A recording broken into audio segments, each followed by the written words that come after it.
Alhamdulillah, alhamdulillahilladzi hadana lihada wa ma kunna linahtadiya laula an hadanallah. Asyhadu an la ilaha illallah wahdahu la syarika lah wa asyhadu anna sayyidana Muhammadan abduhu wa rasuluh la nabiyya ba'dah.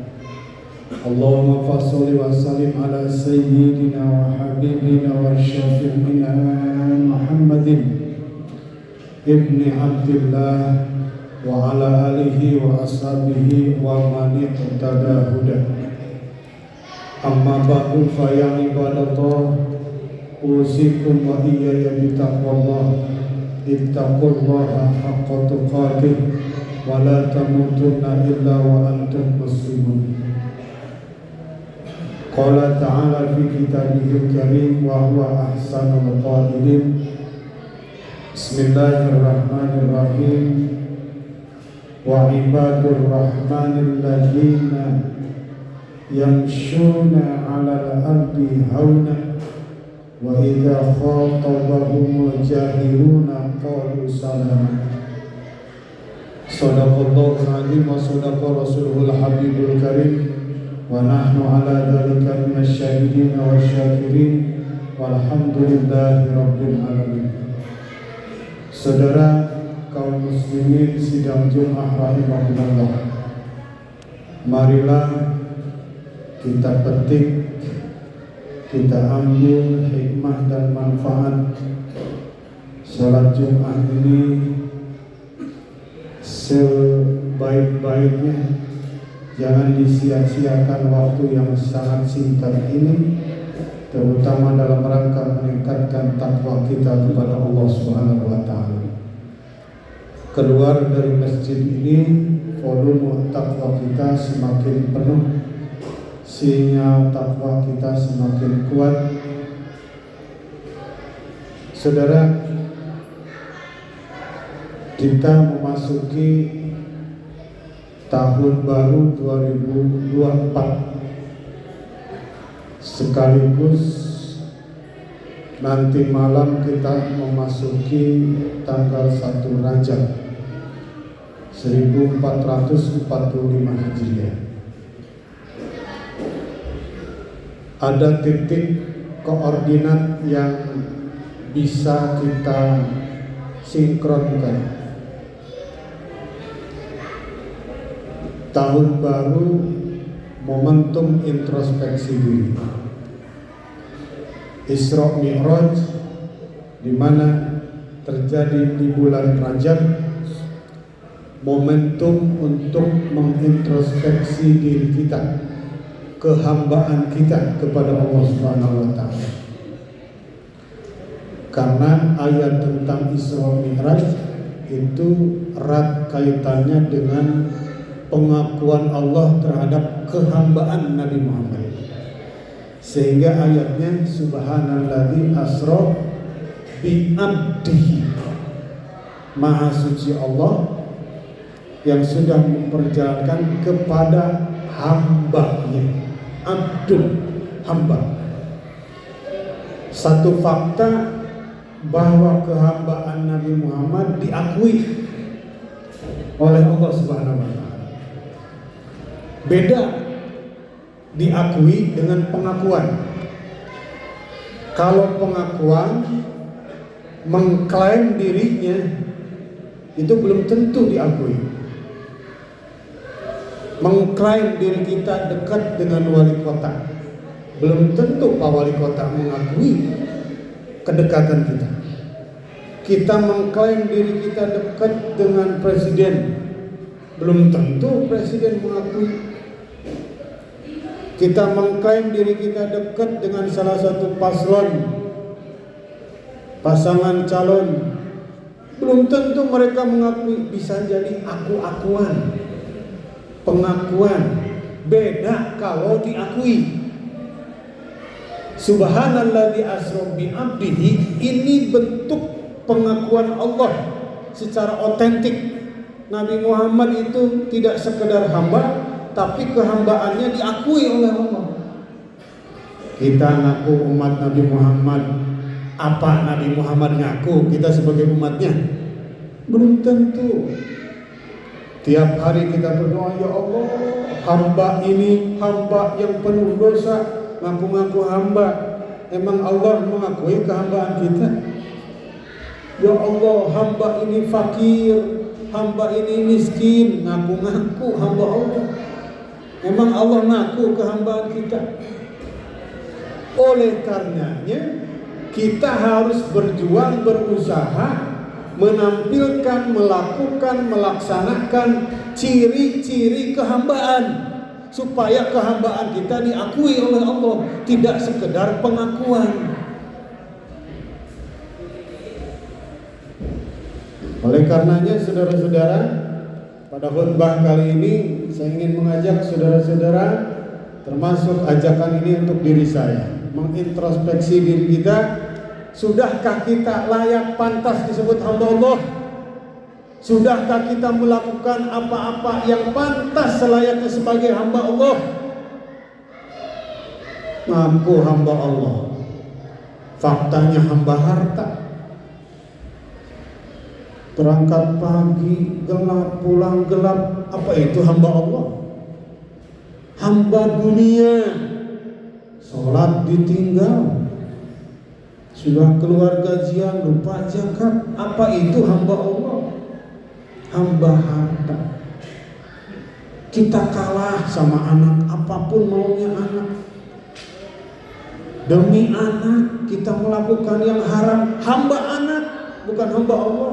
Kalah kehambaannya oleh anak kita. Kalau kita mengakui hamba Allah, yuk lakukan apa yang menjadi ciri-ciri hamba Allah. Jangan jauh-jauh dari Al-Quran. Lengkap dalam Al-Quran.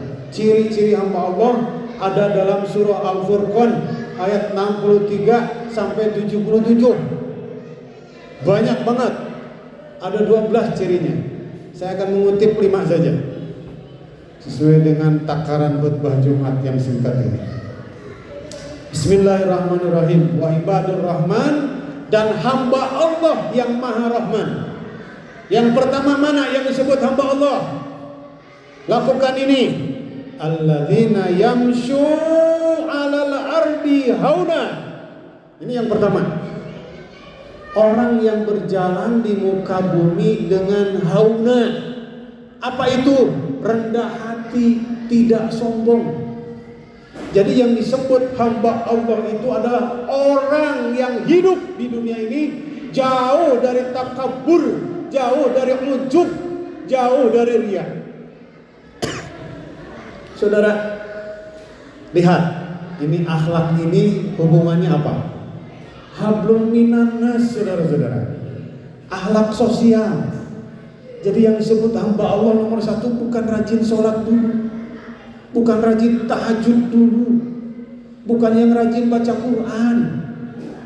Tapi yang disebut hamba Allah yang pertama, yang mereka punya akhlak terhadap sesama manusia, rendah hati, tidak sombong. Kita pintar Quran, jangan lupa bapak-bapak, iblis lebih pintar. Kita pintar ilmu pengetahuan, iblis lebih pintar daripada kita. Tapi kenapa Allah murka sama iblis? Sombong. Sombong, cuma itu penyakitnya iblis, sombong. Ketika disuruh sujud kepada Nabi Adam, malaikat mah sujud, hormat. Iblis gak mau, nolak. Padahal dua-duanya Adam, iblis sama-sama dulunya di surga. Diusir oleh Allah dari surga karena kesombongannya. Makanya yang pertama, kalau ingin disebut hamba Allah, jangan sombong. Sombong bisa hadir dengan harta. Sombong bisa hadir dengan tahta jabatan. Sombong bisa hadir dengan anak yang sukses. Sombong bisa hadir dengan kecantikan, kegantengan, kepintaran. Sombong bisa hadir dengan banyaknya followers, subscriber, pengikut, fans kita banyak. Bisa sombong. Saudara-saudara, ini terutama sombong yang biang keladinya iblis.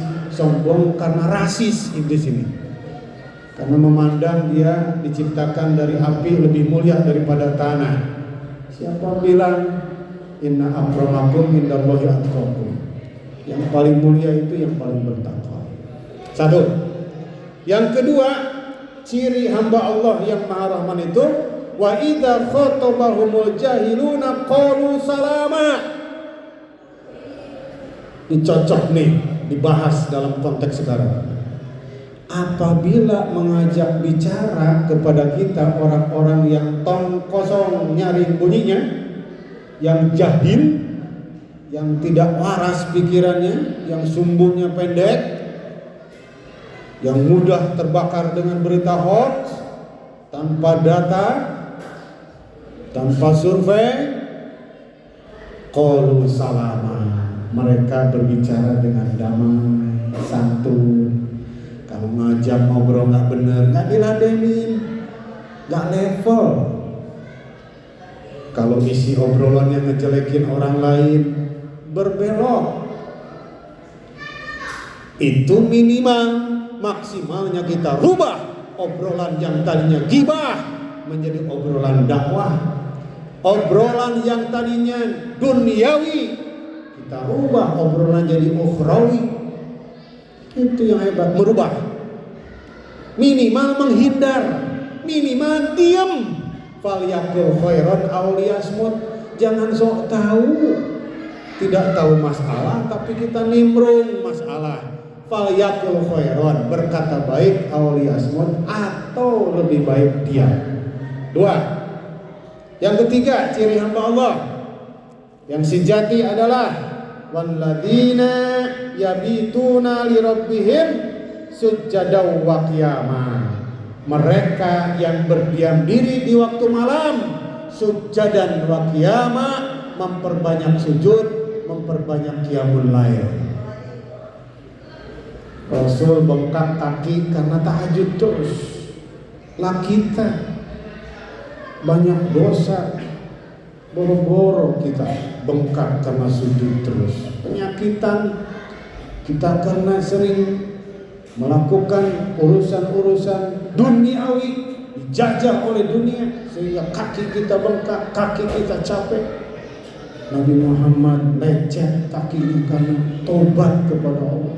Sampai istrinya kaget, heran, ya Rasulullah, suamiku, engkau tuh pasti masuk surga, maksum, diampuni dosanya. Kenapa begitu banget ibadahnya? Kata Rasul, afala akuna abdan syakura. Aisyah, apa kamu gak bangga, gak bahagia melihat suami yang pandai bersyukur? Bentuk syukur Rasulullah, banyak sujud, banyak ruku. Semakin banyak nikmat dari Allah, semakin dekat kepada Allah, bukan kufur nikmat. Yang ketiga tuh. Yang keempat, dua lagi. Ciri hamba Allah yang diakui kehambaannya oleh Allah adalah walladzina yaquluna rabbana srif anna adzaba jahannama inna adzabaha kana ghurama. Kita arti secara kontekstual saja. Orang yang memiliki visi hidupnya selamat di akhirat, itu yang memikirkan kepedihan neraka jahanam. Tidak hanya memikirkan kebahagiaan kenikmatan dunia, tapi yang dipikirin adalah bagaimana ngerinya masuk neraka jahanam. Itu ciri hamba Allah. Yang dipikirin itu surga, yang dipikirin itu adalah akhirat. Walal akhiratu khairul laka minal ula. Walal akhiratu khairu wa yabqa wa abqa. Akhirat lebih kekal. Banyak orang yang demi dunia lupa akhirat. Nah, orang yang disebut hamba Allah itu visioner dalam urusan akhirat. Intinya Bapak sering berdoa, Rabbana atina fid dunya hasanah wa fil akhirati hasanah wa qina adzabannar. Visi kita itu Rabbana atina fid dunya hasanah wa fil akhirati hasanah. Bahagia di dunia, bahagia di akhirat, dan wa qina adzabannar, terhindar dari siksa api neraka. Terakhir, ciri hamba Allah yang sejati adalah walladzina idza anfaqu lam yusrifu wa lam yaqturu wa kana baina dzalika qawama. Mereka yang bersedekah menginfakkan hartanya tanpa berlebih-lebihan dan tanpa juga pelit. Gak berlebihan, gak juga pelit. Mobil satu disedekahin berlebih-lebihan. Beras tinggal sekilo dikasih semuanya, itu berlebih-lebihan. Anak gak makan, istri gak makan, gak boleh sedekah berlebihan. Walam yakturu, dan tidak juga pelit. Wa kana dzalika baina dzalika qawama, yang sedang-sedang saja. Berlebihan tidak, pelit tidak. Jadi sedekah itu bukan berarti menghabiskan seluruh harta. Itu mah bunuh diri namanya, bukan sedekah. Menolong anjing kejepit, anjing tertolong kita kejepit. Sedekah adalah kelebihan dari harta kita. Jangan sampai yang sudah pas-pasan kita sedekahin. Kalau bukan kelas sufi, kelas tasawufnya lebih tinggi. Demikian, barakallahu li wa lakum fil Qur'anil azim, wa nafa'ana bima fihi min ayati wa dzikril hakim, wa taqabbala minna wa minkum tilawatahu innahu huwas samiul alim. Aqulu qawli hadza fa astaghfiru innahu huwal ghafurur rahim.